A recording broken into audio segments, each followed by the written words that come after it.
The following is a production of DallasCowboys.com and the Dallas Cowboys Football Club. How about them Cowboys? Yeah! Go Cowboys! This is Cowboys Storyline with Nick Eatman. What is up? Welcome to Cowboys Storyline. It is Tuesday, February 6th. It's happy anniversary to my wife, Julie. She watches the show sometimes when she has time, and so she'll be watching now. I want to say happy anniversary to her, but good stuff going on here. We got, obviously, the NFL world's thinking about Super Bowl and all that, and Cowboys and a lot of other teams thinking about how to get better and filling out personnel and coaching staff and all that. We obviously have the open defensive coordinator position since the last show we did. Dan Quinn has now accepted the position with the Washington Commanders as head coach. He took the final job that was open, and what that does is, creates an opening, obviously, for a defensive coordinator. But, I think the Cowboys were somewhat prepared. Different candidates have been interviewed here, reportedly, but they're not just coming out announcing it. But Ron Rivera, Mike Zimmer, Adam Dirty, who's the defensive line coach, has apparently interviewed as well. So those are three that we kind of know of for sure, and we'll see. I would be surprised if this thing goes on past this weekend. I would think the Cowboys would probably have a new defensive coordinator.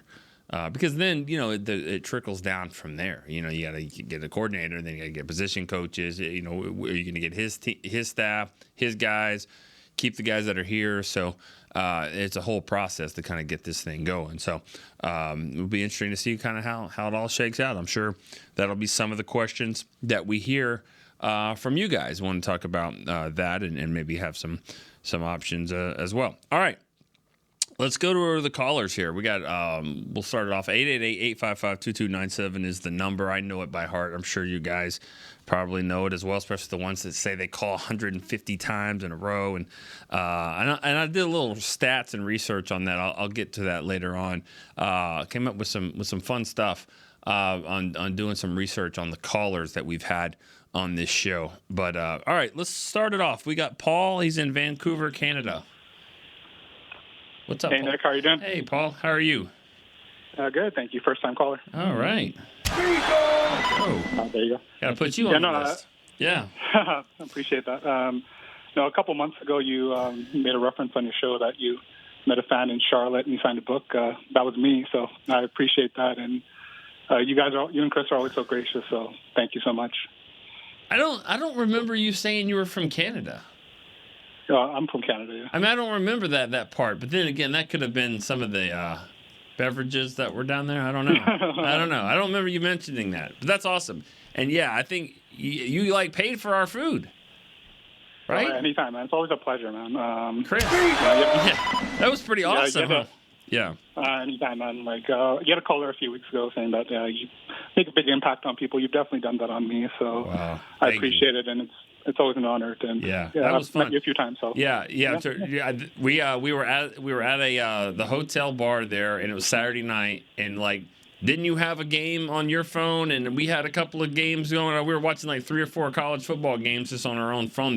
They were playing something else at the real TV, and we were like, nah, we got to get our own. So we had 3 or 4 different games going on, if I remember correctly.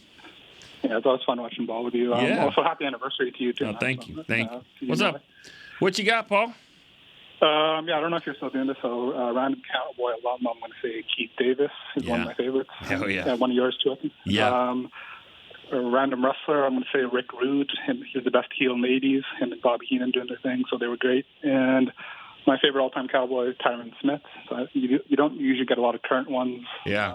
On the air. So why is he your favorite of all time? I'm curious.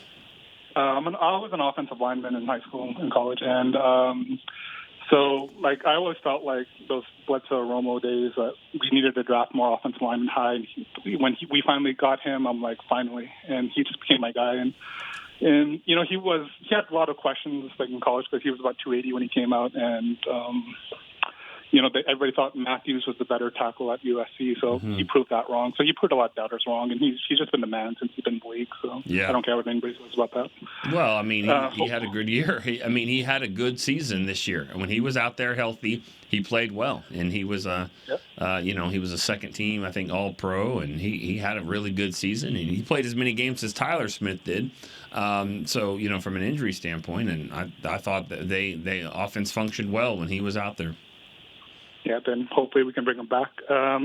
Real quick, I know you have other calls to get to, so I kind of want to talk about this whole all-in approach. So I kind of think it's a myth to rebuild in this league because look what Houston did and other teams in the past, even Philadelphia 5-6 years ago when they made those trades for Carson Wentz. So I think as long as Will McClay is here, you can rebuild your roster rather quickly. And just my other point is I really hope we can keep Gallup and TP, but if we don't get those two guys back, then we're really lacking some players at the skill position. So, and that could be hard because we need linebackers and D linemen. So, and I was hoping you could touch a little bit on defensive end because we have a lot of free agents there with Fowler, Golston, and Tank only have 1 year left. So that might be something we have to rebuild fast. Sure. So I'll listen off the air, and thank you so much, and hope to see you again soon. All right, thank you, Paul. Appreciate that.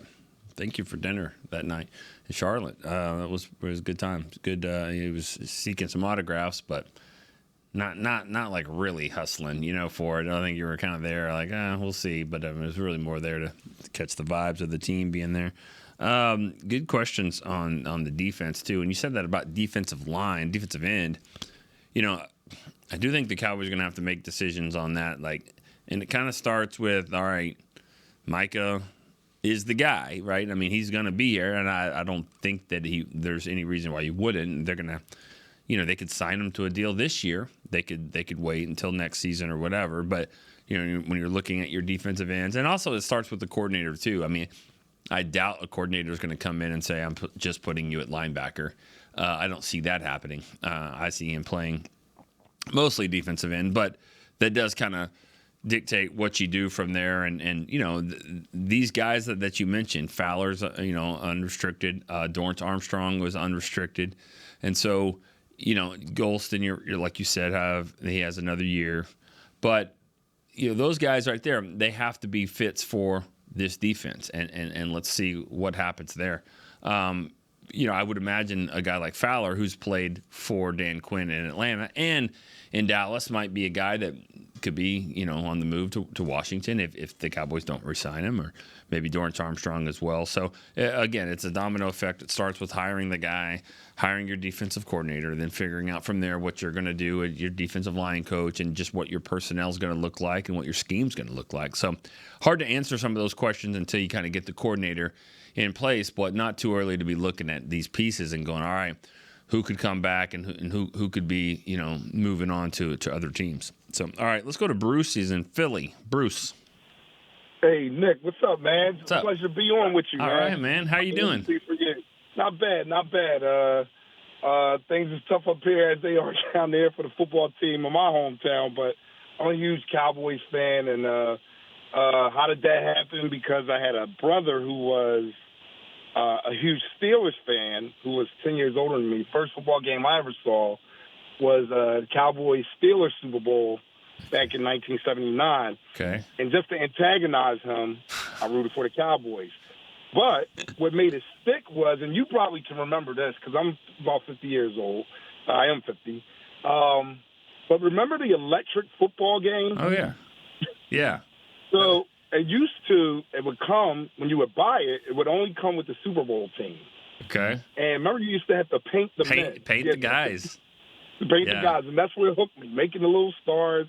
What did you use as the football? Because we used a little napkin rolled up like a little I remember my dad having a piece of like a paper towel and made that as the football. But you basically, man, toilet paper, anything. Anything to fit under the arm, right? It was awesome, and yet terrible. I mean, when you think about it, you got your guys all lined up, you painted them, you plug it in or hit on, and then this vibrating noise, and then they just go in any direction ever, and it's like, okay, but unless you had those special bases where they just went straight, guys made them go fast. There's a lot of people listening that are like, what in the hell are they talking about? Yeah, but I did have that. I did have those. We had the little men. We painted them. I remember I had a 33 Dorset. He was, yeah. Oh, yeah. You had to put the numbers on the back. Those things were so small. Oh, yeah. If you weren't a little kid, it'd be hard to use. Oh, yeah. Good stuff. Yeah, but that's so favorite Cowboy, of course, is Darren Woodson. Heard him last week. Always love when he's on. He's going to get in. I really believe that, and he's more than deserving. And I say favorite because people don't realize he was such a revolutionary safety, one of really the first safeties who could cover wide receivers. He just did everything so well. I don't remember him having really any weakness in his game at all. No. So let's hope he gets in.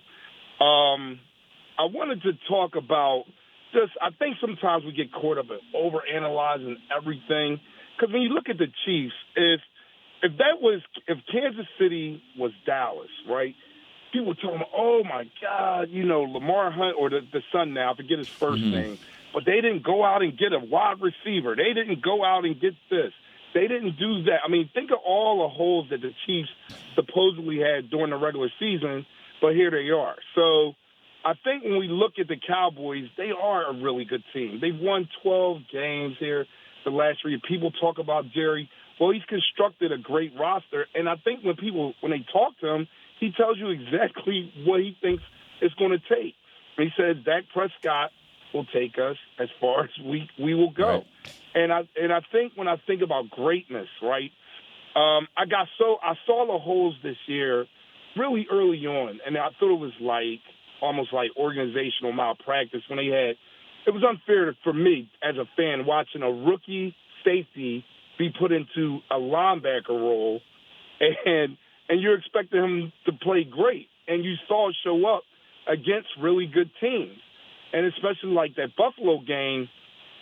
And I thought about it. I'm like, if I was a parent and took my kids to see this, that really disappointed me because in those games where the Cowboys really, you want to see them put their character, their grit, and their toughness on display. It seemed like against really good competition, the Miami game aside, but they really just if they really being competed hard against, sometimes they seem to fold up. You could say the Los Angeles Chargers game too. They showed a lot of grit. But I really want to see the team do something different next year in the playoffs when it comes around playoff time because it's got to be, to me, and I know that some people downplay the sports psychology of it, and I heard one caller talk about that with Dak. But I think there is something to the Cowboys. So Bruce, I'm going to ask you, what is your question? Do you have a question or main comment here? My question is, what do you think that the team could do? And I think it is drastically around playoff time because I think they should sequester the team.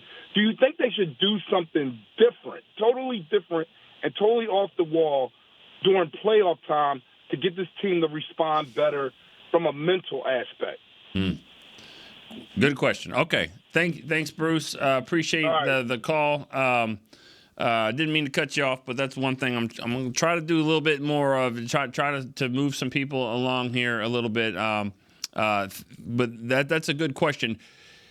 I could see coaches are superstitious and they're old school. So number one, they've got to focus on getting to the playoffs. That's the key. And I know that may not be your the fans' goal, but it's got to be the goal. I mean, it has to be. It has to be the goal to make it to the playoffs. Look at the schedule. The schedule looks like it could be tougher.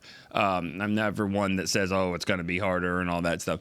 I used to never put a lot of stock in first-place schedule because we're talking about only 2 games. But now you're talking about 3 games. 3 games where you have to play somebody's number one. And that this year is Detroit, San Francisco, and I believe Houston. Those are the 3 number one, teams that you're playing because of the schedule. You're already going to play Baltimore, and you're already going to play the other division. I guess that would be the North. The South of the NFC, which would be Tampa. So you're already going to play them. But My point is you got to get there. Got to get to the playoffs, number one. Switching it up, sure, but that's the thing. But remember what happened last week, 2 weeks ago, whenever that was. I mean, the Cowboys are getting criticized because they did switch it up. They did try to run the ball a little bit more early in the game when they've gotten here by passing. They did switch their defense and play a lot more zone than they've played all year long, and they got torched. Was that because of an injury? I don't know. The defense coordinator's gone. But the point is they did switch things up. Now, if you're talking about hotels and how they travel and the timing of the meetings and stuff like that, I don't know if that's something that you're referring to, but I think there's two sides to it. You can say, hey, you dance with the girl that that you went with, or you just totally have a different mindset and shake things up. I would think you try to do a little bit of balance of both, and you got to. The problem is that this team knows that things are different. They already know that. They feel it, and that the pressure is enormous. So I would think most coaches would say, let's try to keep it as basic as possible and not play into all this that everything is different, because that's when you start doing that. That's when you start maybe collapsing under the pressure. I don't know if that's the case. So I don't know if I have a good answer for you. I mean, it's not a bad thought, but first things first, the Cowboys got to figure out how to get back to the playoffs, and then from there they'll figure it out. All right, let's go to a text question here. This is Kyle. He's in East Brunswick, New Jersey. Which Cowboy rookie from the 2023 class do you expect the biggest impact in 2024? That's a good question. I mean, the easy answer there is probably Overshown, just because you need linebacker help. He was hurt. You think he's going to find a role in there. His attitude seems great. He's going to be ready to go. Already like kind of what I've seen from him. I mean, he should be doing a lot of things in the offseason, and then training camp, I would think he'll be ready. So Overshown is an easy answer there. But as for a guy that's making more of a leap, from what we saw, I mean, at some point I'd like to see Junior Fehoko do something. He didn't really do anything at all. He's kind of forgotten guy. I think Austin Richards will have a chance to do some things. But, I think really what you're asking is who's going to do better between Mozzie Smith and Schoonmaker, first and second round. And I would think Schoonmaker is going to be a pretty good player. I really do, especially if Ferguson continues the route that he's on. I think Schoonmaker is also gonna get some opportunities. His confidence is gonna continue to grow. He's gonna be bigger, stronger. Gonna be a really good blocker. I think Schoonmaker is gonna have a chance to be a really nice player, and so he would be a guy that I would pick there. All right, let's go to Travis in San Antonio. Hey Nick, how's it going? Good. How you doing, Travis? Pretty good. Can't complain. All right. Just wanted to, I don't think I called last week, but just wanted to bring up something, and we don't have to get into it because obviously I respect your position with the team and whatnot, but the whole Stephen Jones draft story, whether it's true, not true, I'm just bringing it up just for context of my question. I just tend to believe that something like that could be true, I guess is the way I'll say it, because my issue with them in the past hasn't necessarily been drafting itself, but maybe the self-scouting post-draft, meaning like looking at the roster and going, hey, is this guy better than our guy, or is this guy better than what we have, and are we willing to upgrade it? And I think a lot of times we've heard that, there were so many memes created with Stephen Jones saying, we like our guys, and I do think somewhat they kind of rely on that because, I mean, obviously every team wants to see their draft picks pan out because it makes them look smart, right? It makes you look better. But I do think they've maybe been a little bit too hesitant to go, we can upgrade. Like, this guy hasn't been as good as we want him to be. And case in point, like, I'm the Mozzie guy, like you were just talking about. I can't sit there and say this year, let's not go get a Matabike or go get DJ Reader to upgrade the run defense. I'm not giving up on Mozzie, but that doesn't mean you look at it and just go, we'll just roll with it next. Like, we'll just, he might work. He might be better. So I just wanted to see what you thought about that because, cornerback has bit us the last 2 years in a row. And I know I called earlier in the season about cornerback, and Jerry saying at the trade deadline, we feel like our team is good, we like where our team is at, is obviously not true because if you didn't want to play Nahshon right like they didn't, then you didn't feel good about your fourth corner, and losing Gilmore, having to change the defense, really kind of upset what they wanted to do. So I just wanted to see what you thought about that. Right. Have a great week. All right, thank you. But a lot of times, though, you talk about, you can criticize the Cowboys for not making moves at the deadline and things like that, but, you don't always know what's on the other end of the call. You don't. I mean, you don't know. There's a reason why nobody traded for Derrick Henry, even though everybody thought he was available. Well, maybe he was at the right price for Tennessee, but it was not anyone's price that they wanted to go to. And so same with a corner. I mean, who has a lot of corners that you're just like, all right, we're good here? I mean, and it's going to cost you some. And if it's a team that's not going to go anywhere, that means they probably are going to have a high draft pick, or they need draft picks. They need to get better. So they'll trade a piece and they try to get, and so it's rare. When you think about how many trades, there's a lot more trades than there used to be, but I bet you there's still way, way less trades that ever get executed than they actually are discussed. Think about it. Just think about it in your fantasy football league. How many trades do you really make that the rest of the league's like, oh, good trade for both, and somebody's getting fleeced one way or another. It just depends on how much you can deal with it. So I say that about trades. Just because they don't make a trade, it doesn't mean they're not trying. It doesn't mean that they're satisfied with everything they have. It's just who's out there. I mean, there's not a lot of cornerbacks that are just out there ready to go, ready to play. It's rare. And then I mentioned that last week. I got asked a little bit about the Stephen Jones thing. I just think that's ridiculous. It's ridiculous. It really is. And so you don't know what was said. You don't really know. You don't know what was said on the other end. And just because I don't even know. I don't even know if that's true at all. Anything close to that being true. Again, I wasn't there. I'm not going to say that yes or no, but that seems pretty ridiculous to that would happen. So. That's just to me jumping on bandwagon saying, all right, here's the problem. That didn't. I'm just going to say that didn't happen. I think I'm pretty confident in that. There's a lot of reasons why you could respond a certain way. And if you've ever been in the war room, and I have a long time ago, I'm not in there now, but I have been in there before, and it's chaotic, okay? There's a lot happening. So just because you didn't hear a certain thing, let's don't jump to conclusions about what it means for the team. It's really kind of stupid.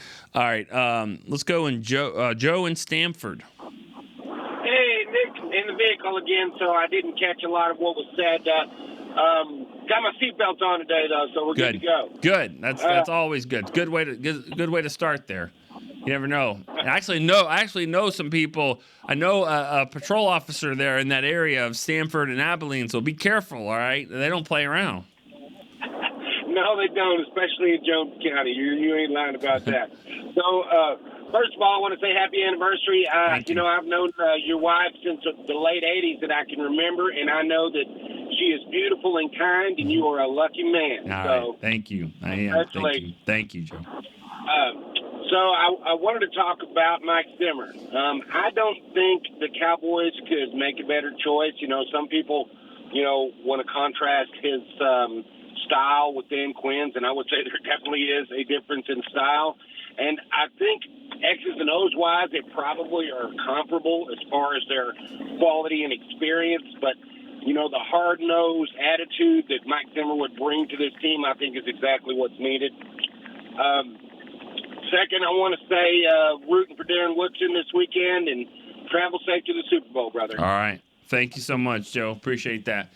Man, we're all fingers crossed on Darren Woodson making it this year. And I haven't really looked at all of the people, all of the class and the finalists. It didn't seem like a really strong class.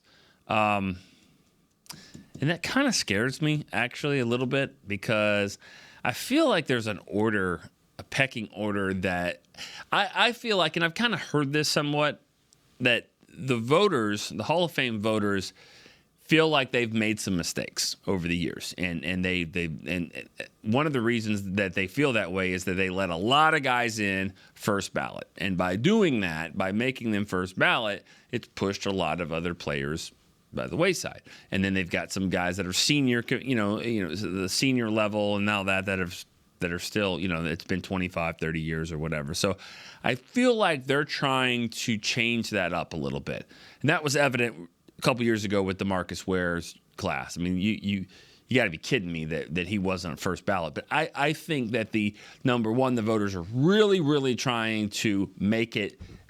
I mean, it's got to be very rare to be a first ballot Hall of Famer now. They're trying to make that a very exclusive group, but by doing that, I think it's pushed some players, back now, and so they're trying to kind of change that up. So we'll see if it's Woody's turn. If it's not, then it'll be next year. If it's not, it'll be the year. I think it's going to happen. I hope it's this year because it would be awesome if that was the case. Mike Zimmer was the first part of your question, and that would be different if he was here. It would be different than what these players are used to. I mean, Dan Quinn.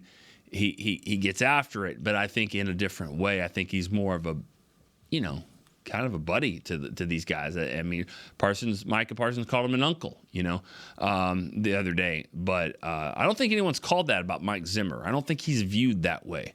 He'll get after you big time, and not really worried about your feelings. Old school coach, and it's not old school anymore, so you kind of wonder how that would work. But I thought what Darren Woodson said the other day about one of the worst things, it was good for him, but it was one of the worst things he experienced was going through every bad play he had for a season and letting Zimmer go through it with him. I thought that was, but that's what, that's what you need. You need this constructive criticism to the highest level. And so even for the really best players, that needs to happen. That needs to happen with Micah Parsons this year. It needs to happen with Tank Lawrence, with Deron Bland.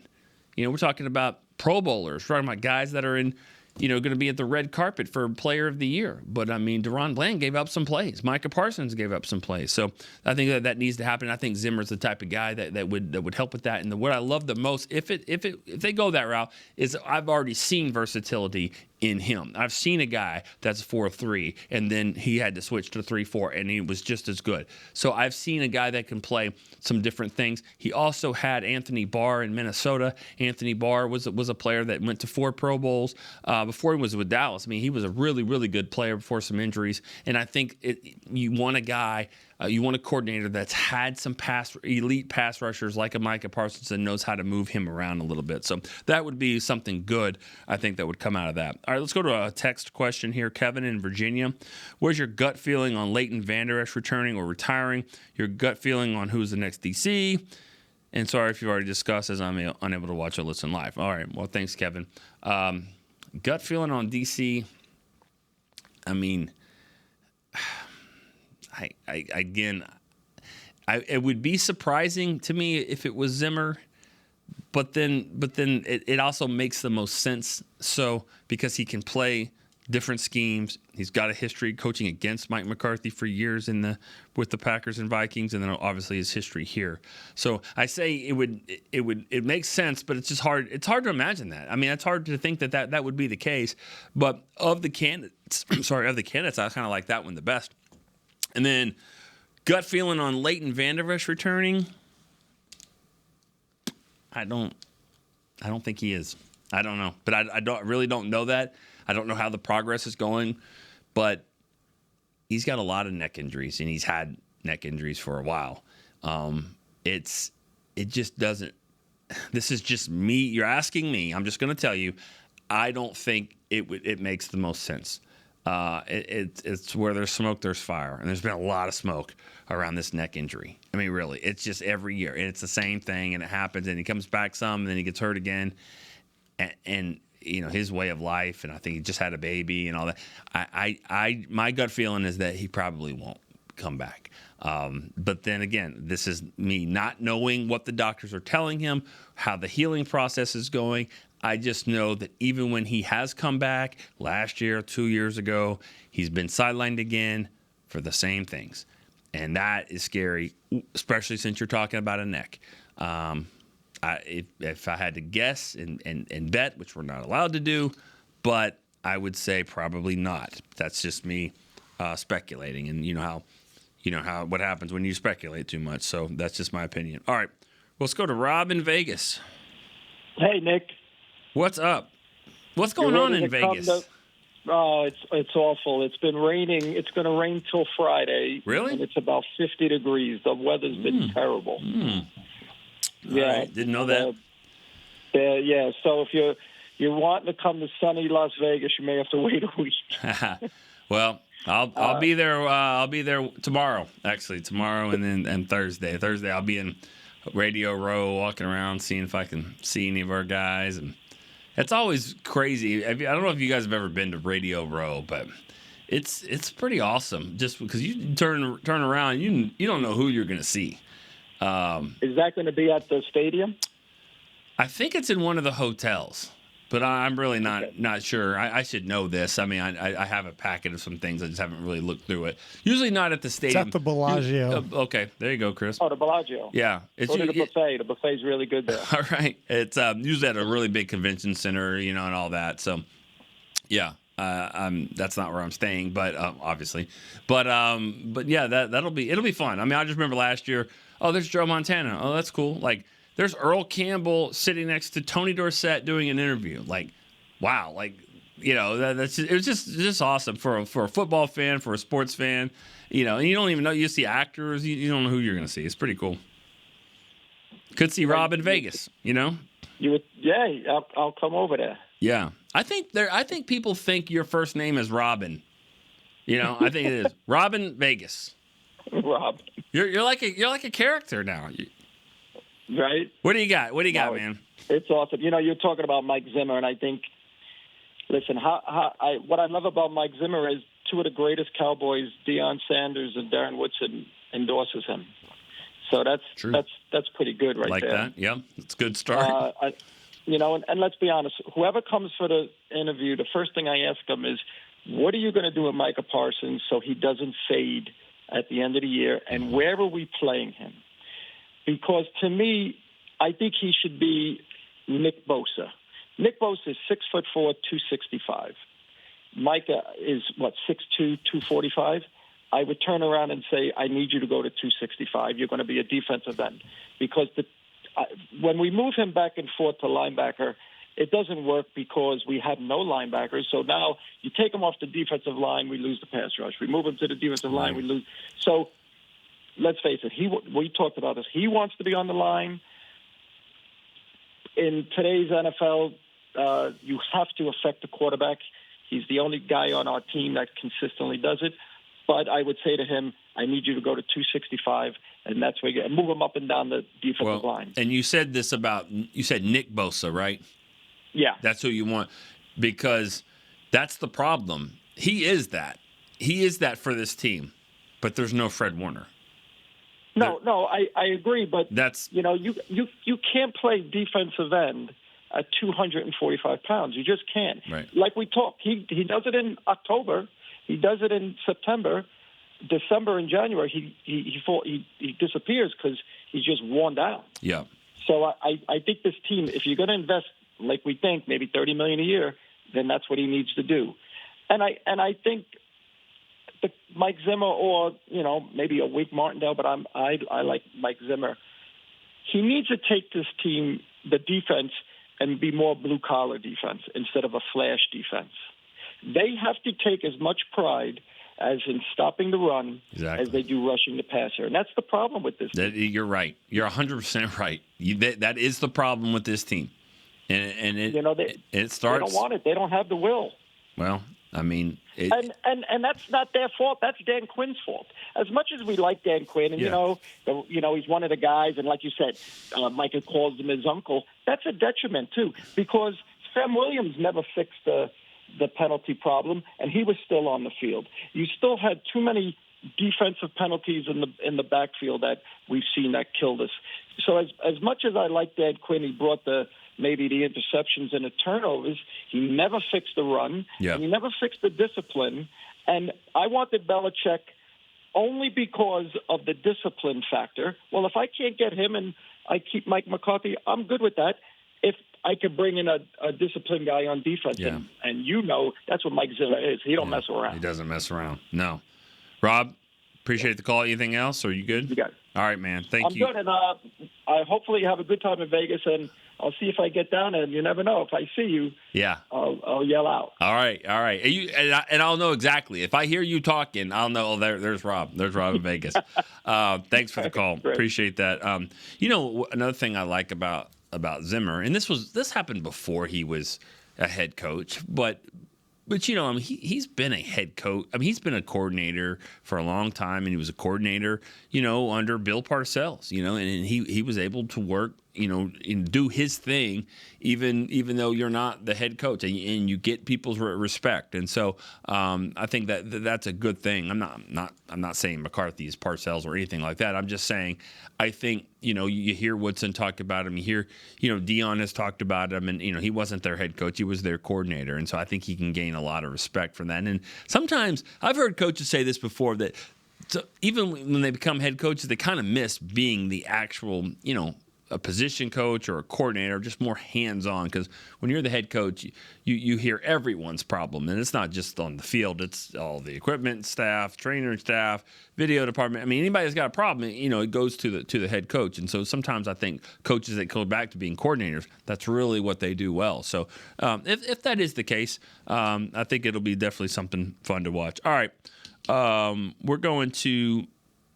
Before I get to the next call, I just want to say this. I talked a little bit about doing some homework over the last few days, and if you know me at all, I'm a stat geek. I love stats. I love media. I want a media guide of my own life. I want to know which fast food restaurant I've been to the most and which movie I've seen the most, or whatever it is. I just love stats on anything. So when the season was over, I did some stats and some research on some of the callers, how many callers we've had, and who, who's called the most, and all that stuff. I like to do the states, and I thought we had all the states covered. I really did. I was like calling out states. I was like, Wyoming, Montana, New Hampshire, Vermont, where are you? Alaska, Well, one that I guess I just overlooked, and this is from what my research says, is that we've never had a call from Massachusetts. So I did 49 states, and I don't have any on my list. I got over 300 callers, which I think is amazing. Guys, that's unbelievable. 325 different callers. And that's just since I've been taking notes in early September. There's about a 2 or 3 weeks after training camp came back that I didn't have my notes on. Maybe I've missed one. Maybe I've missed one from Massachusetts, but I don't see one. So I'm calling out Massachusetts now. Don't have a call there from the Boston area. But another thing that I did see is that there's about 5 or 6 callers that are really just on their own little level. There's about 20 that have called, I think, more than 10, but there's 5 or 6.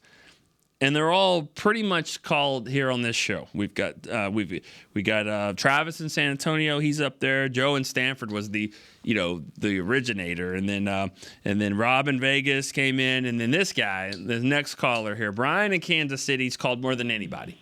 Brian in Kansas City, he's called the most. He's calling again today. Brian, what's up? Hey Nick, how are you? Good. How are you doing? Man, when you said earlier about the stats, I'm like, hey, I wonder if I'm on that list. Oh my God. Yeah, you're actually causing me problems because the screen doesn't go that far on my Excel spreadsheet. I'm like, there's another one. There's another Brian in Kansas City. I'm like scrolling over because yours just goes so far off the page. I think, but hey, this is not I'm joking. It's not a problem. I appreciate you guys that call the most, and we've changed time slots, and I still think you've called almost every time. So, and it's been awesome. And you also bring some trivia and some history to it, which I love too. So yeah, you're the guy for that. So yeah. I always when I watch one of these old games, I'm like, hey, there's a guy I'm going to ask Nick about. Do it. Yep. Love it. Yep. So I got a question about just what you've seen, because you've been with the Cowboys in an official capacity for what, 25 years now? 25 years. That's right. 25. Yeah. So, back when Parcells came on board, nobody would have given a damn what the players thought. about hiring Bill Parcells. Right. And obviously that's changed now because you got a guy like Belichick that didn't get a job, and Vrabel didn't get a job, and these real hard-nosed guys. So I'm just curious, and what you think about. You talked about it a little bit already, but bringing Zim in here. Zim is, man, he probably doesn't say a sentence without a cuss word and yelling at somebody. And they always had a hard time with his press conferences. Yeah. In Minnesota because he's not a real warm, fuzzy, cordial guy. Yeah. And so I'm just curious. You got and on one of the earlier shows they were using Micah as the example. Micah is a unique person, but just the modern NFL player, the guy that's got his own opinions. He's got his own brand. With the linebacker used to say that all the time. Jalen Smith. Yeah. They're all about my own brand and my it just what you've seen over the years, and where is that going with? Can you bring in a guy who's talented like Zimmer and still make it work? And then for my old-time player, I got to watch one of the games, and I had forgotten about somebody who stepped in and helped us win a Super Bowl, Ray Donaldson. Oh, and I'll man. hang up and listen, brother. It's good to talk to you again. You too. All right, thank you, Brian. Ray Donaldson. Wow. I mean, that was one where, veteran free agent right there where, they had Stepnoski at center. And then Stepnoski, I think people kind of think that maybe Stepnoski was there this whole time, there in the 90s when he was there for 2, and then he left in free agency when that really got going around 94, and he went to Houston, the Oilers, and then and Ray Donaldson, they stepped in and got Ray Donaldson at center, and he was a 2-time Pro Bowler, and he had played for the Colts for so many years, and so he comes right in, and I mean, I didn't cover the team then, but I know it was just one of those. It was a really good, underrated pickup because he came in, and I think Nate Newton has talked about him just what a professional he was, and I think that offensive line about that time needed some of that a little bit. A guy that would come in and, just kind of like Stepnoski, really kind of no nonsense, didn't say a lot and really strong. So, yeah, he was he's an underrated free agent signing that I don't think gets a lot of attention there. Some of the other stuff you talked about, though, it's I don't know why those guys haven't gotten jobs. You mentioned Belichick and Vrabel. I don't know if it's just a players thing. I mean, Vrabel. I never really understood the Vrabel fascination there. He took over a team in Tennessee that was in the playoffs, and then over a few years they're not. And so his record wasn't that great. And and the thing about Belichick, again, greatest coach of all time. I would think. I think you put him in there. But there's got to be people that are looking at his record without Brady as well. His record without Brady is not as good as McCarthy's record without Aaron Rodgers. I know that. So, that right there. Just again, I'm not comparing those two guys. All I'm saying is that I think there's a reason why, and I don't know all of them, but there's some reasons why that maybe Belichick didn't get some jobs right now, and maybe he's asking for more than what teams were wanting, maybe financially or just from a power standpoint. I don't know. I don't know all that. But what you did ask was about Zimmer. Could he relate to these guys, particularly Micah Parsons? And I've said this. The other day, we saw some comments that were made about Micah Parsons, and his brother got involved, his mother got involved, and I really liked what she said. And this guy wants to win more than anyone. That's what she said. And I'm saying, hey, I'm going to give Micah the benefit of the doubt. And I believe that. And if that is true, then it'll be all right if a coach gets after you for making a mistake now and again. You'll be fine. You'll be fine. It's happened. You can deal with it. And because this coach wants to win and he wants you to win. So I'm going to say all that. If that's the way these players really are, including Micah Parsons, and they want to go out and win, then let's get a coach that'll do that. And maybe he says words that you won't hear in church, but it's okay. It's football. And as the late Jim Garrett said, it's not the Boy Scouts. Okay, this is the NFL. So, I mean, if that's how the coach is, That's how it is. They've heard it before, and whatever it takes. And I think in this, you know, and I say whatever it takes. You guys know what I mean. But I think a coach that gets fiery like that is something that these guys, maybe it's good for this team because they need to change one way or another. This has to change. Nobody's excited about 12-5 and losing in the playoffs. No one's excited about that. So you're not changing the coach. You're not changing the quarterback. You're changing the defense. You need to make a change here. That's why I think it's good that it's not, you know, Joe Witt Jr. You know, I mean, who's a guy that's been under Dan. We don't need that. You need something completely different, and maybe that, you know, that's why they're kind of looking on the outside there. All right, Jeff in North Carolina. Next caller. What's going on, Nick? My man, what's up? Not much. Happy anniversary. Thank you, man. How are you? I'm a little bit more calmer. I'm a little bit calmer today. Good. I was really excited when I got to talk to Darren Woodson. Oh, well, yeah, of course. Yeah, of course.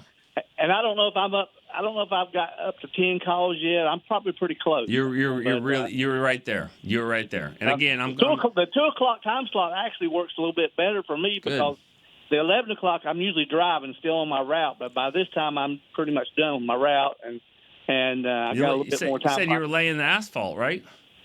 Gravel? No, I don't lay asphalt. I'm a route driver. I have a route that I deliver stuff every day. Oh, okay. I got you. Yes, I got you.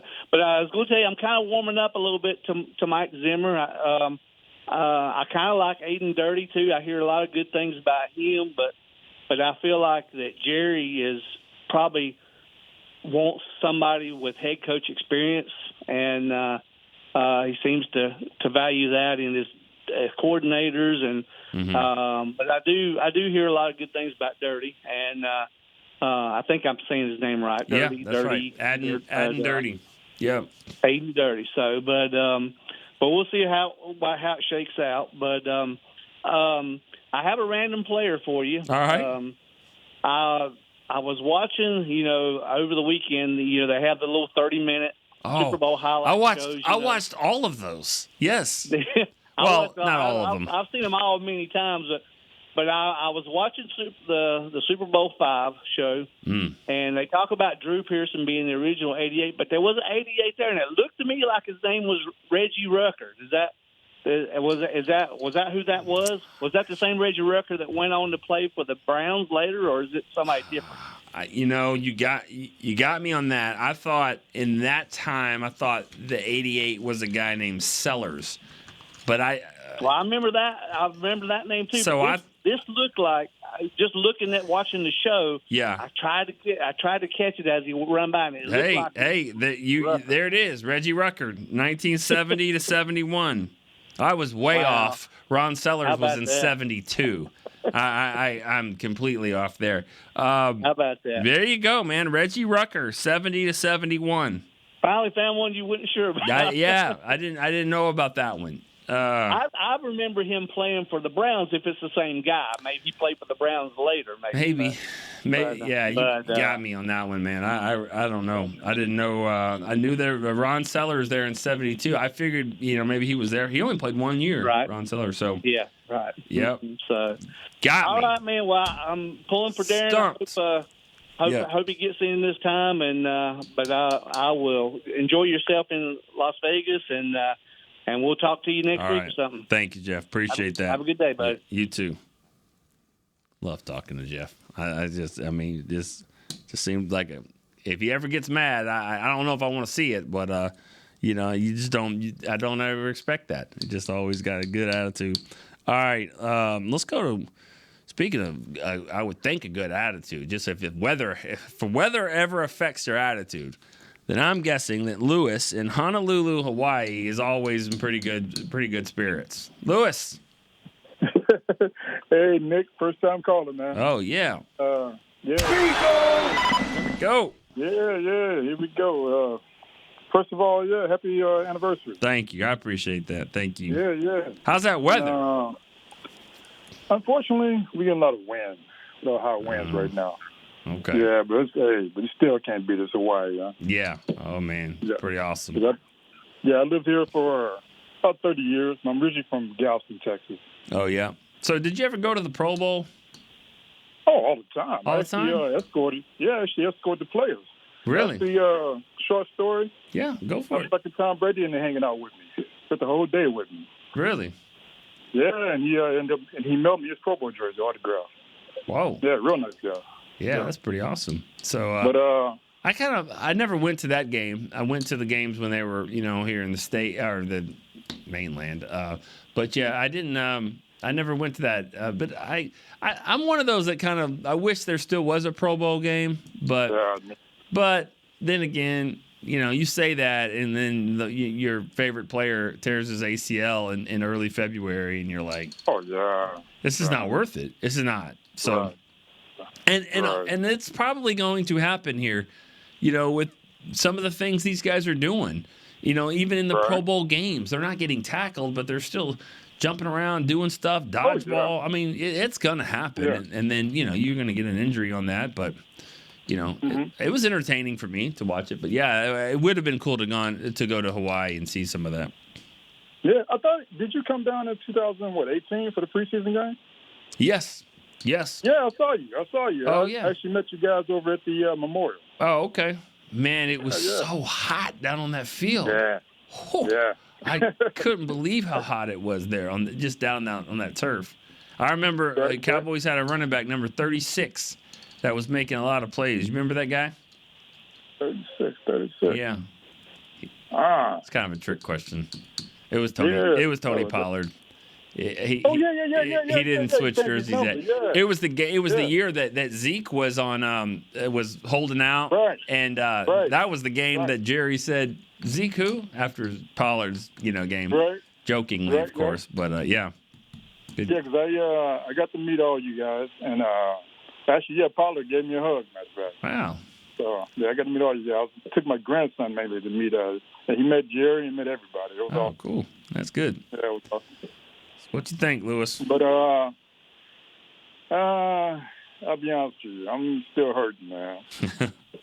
I'm still hurting, bro, because I'm surrounded by Niner fans out here, co-workers, and I'm still hurting, bro. Yeah. So I really thought we'd make a harder push this year. But, yeah, we all did. Yeah, I think we all know what the problem is. It's mainly discipline and penalties and stuff. So.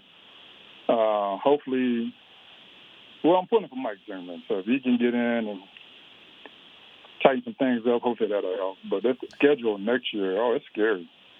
Yeah, it looks that way. I mean, it definitely does. It definitely looks that way, especially because you never know how teams are going to be. But you do play the AFC North, and all of those teams, they want to fight.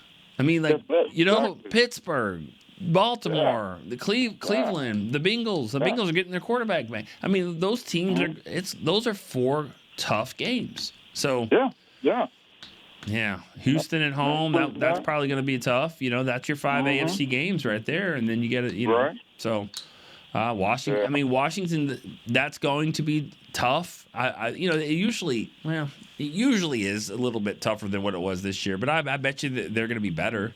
We'll see where they draft at quarterback. But you're right. Like you said, it's just going to be the schedule does look tough, but I'm not dismissing the fact that the Cowboys are a good team as well. That's the thing I think gets lost sometimes. The way it ended, same old Cowboys. Well, if it's the same old Cowboys, then they're going to be a pretty good team that probably makes the playoffs. But I understand that the goal is higher. Right.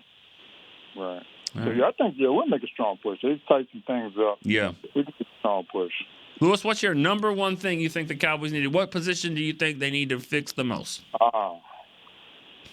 It got to be center. I mean, because I like him, but he's getting pushed back, and he's fighting. He fights. I give him that.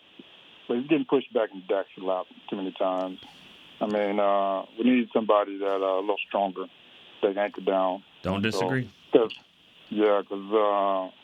I miss our boy. But we need that center. Yeah, I miss Frederick. Yeah, for sure. Frederick can get to the second level. And he's smart as I don't know what, too. So true. Yeah. It was and I think that was kind of the hope that you had Frederick, and then you draft Biotis, same school, a school from Wisconsin that prides themselves on their offensive line, and it's again first round pick, fourth round pick. You usually get what you get. I mean, there are some Daks. There's Jay Ratliff. You can go. List goes on and on. But Tom Brady. But you usually get what you get. And I think the Cowboys are gonna, if they're gonna upgrade at center, they're gonna have to put a little bit more resources there than they have before. So, all right, Lewis. Thanks for the call. Good. Oh yeah, man. I finally got through, and I'm gonna try again. All right, do that. Do that for sure. Good hearing from you. All right, that was Lewis in Hawaii. We got another first-time caller. We got Joe in Detroit. Joe, you there? Chris? Joe, you there? I'm here. What's up, man? How you doing? Good. How are you? Good. First-time call? First-time caller. I've been reading on DallasCowboys.com since I was a kid. Oh, nice. I've been writing on DallasCowboys.com since I was a kid. So I think so. I think when you're 23, I think you're a kid. I was 23 years old, right out of college. Thought I knew everything, but I didn't know anything. So, what's up, man? Well, I was listening to some of the callers, and I think a lot of them really hit it on the head with discipline on defense. Mm-hmm. One thing I know for sure, every year, I just sit down and I think about it and I say, be realistic with myself. How do I really feel about the team? And even though we're coming off 12-5, I told myself it worries me that we're the most penalized team in the league. I said, I got to be realistic. We can't run the ball that well. Right. Well, if we're in the playoffs, man, and we happen to go on the road and weather is not in our favor, can we count on the team to run the football and not make silly penalties that are going to cost us? And those things didn't sit well with me. Yeah. So I was kind of just going with it, trying to wing it and hope something good happened, but they're just not disciplined when it matters the most. And I think if they can get Mike Zimmer to come in here and gather some of these younger guys and say, listen, you're talented, the spotlight is on you, you guys are going to be making a bunch of money with these second contracts coming up, but you got to dig down deep when it matters. Like Dan Quinn sitting in the booth, I understand the concept, but, dude, you're in the playoffs. Your team is struggling. You need to rally your guys. You need to talk to your guys. Get a feel for them. Look them in the eyes. We were missing that. So I'm hoping Zimmer takes a different approach if he gets hired. If not, we need somebody that can bring strong nose, just tough defense. Get these guys out of their own heads, man, and just let them play fast and hard. Yeah. I don't know how many defensive coordinators are sitting in the booth. It seems like it's rare, though. It seems like there's more of them on the field. Like, for that reason you just said, getting a feel for the game, getting face-to-face conversations. And we know there's technology, there's phones and all that, but I'm kind of with you there. Being down there, being in the middle of it all. Yeah, you see better up top. There's no doubt about that. But there's nothing like being on the sideline. I'm sorry. I mean, there's nothing like it. So I'm with you on that. Again, and I don't want to poke holes in Dan Quinn and say it was this, it was that, and all that. But like we've said, and I think you agree, and everyone kind of agrees, it's got to be something. We got to change something here. So I think him leaving, like I've said before, I wasn't as concerned with that because I know something's got to happen here. So maybe a different coordinator, a different voice can change some things around. We need it desperately, man. Like, yeah. The fact that I'm just sitting there and we're playing a 7 seed, and I get that they're hot, but you're a number 2 seed at home, and you've pretty much dominated at home for almost 3 years. You can't let a guy coming into his first full year as a starter, I mean, for crying out loud, third down, dropping back on his back foot and just throwing a laser in the end zone for a touchdown and put you up 21 points. It was demoralizing. Well, And Joe, like, it sounds like you're going over on? it now. It sounds like you've definitely gotten over the game. It was just, I know. Yes. Yeah. I get it. No, I get it. You're right. It's you know whose name I haven't heard once in these calls because I do. You have anything else, Joe? Are you good? One last thing. Yeah, go for it. One last thing. The look that I saw in Dak Prescott's eyes after throwing that interception at pick six, I don't know if you noticed how he just froze. Like he didn't even chase after the defender. He just froze. Somebody from that front office needs to grab Dak Prescott and put their arm around him and say, all this pressure, 26, 27 years, it's not all on you. Yeah. I get what he's trying to do, right? But it's not all on him. Like, let the kid play football. I think he's got an enormous amount of pressure on him. It was bad enough, the whole Romo saga and everything, and I love Tony Romo. Probably my second favorite Cowboy behind Aikman all time. Mm-hmm. But the situation, it was a lot of pressure from the get-go. Somebody's just going to have to let him know, like, listen, just play with a little bit less pressure. Do your thing. Just go out there, play football. Pretend it's your rookie year, no expectations. Go out there, let it rip, and hopefully they get a run game to help them out. And all right. Go get the string, man. Appreciate it. Thanks for the call, Joe. Yes, yeah. Sir. I just I don't know about the pressure. I mean, it is. I mean, I always the quote that I hear Jason Garrett say all the time, and it's true on this one. I mean, it comes with the dinner. The pressure it comes. When you order this dinner, this is what you get, and I don't know if anyone telling him that is going to change anything. It just is, and I don't know. I'm dumbfounded really with the way it is with Dak and how he's played and what happened in the playoffs and all that. I think it was they were shocked from the beginning and they just collectively were all on the same page. That's the problem. The offense, defense, and special teams were all on the same page. But they weren't on the same book. They weren't even on the right shelf. That's the thing, and of where the Packers were. And so they could be on the same page, and they all played like crap. And that's just putting it nicely.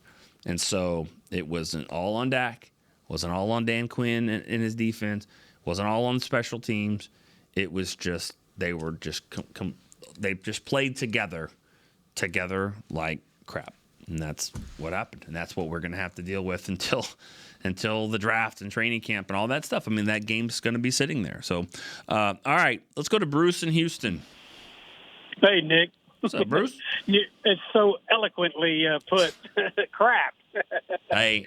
You know what? I think that's a good thing. Yeah. I hope they stew all stinking, off season. Yeah. I know it would be me, but I was listening to the Players Lounge, and some of them like Zimmer or even Rivera, but they're afraid because of their age that they can't get to these younger players.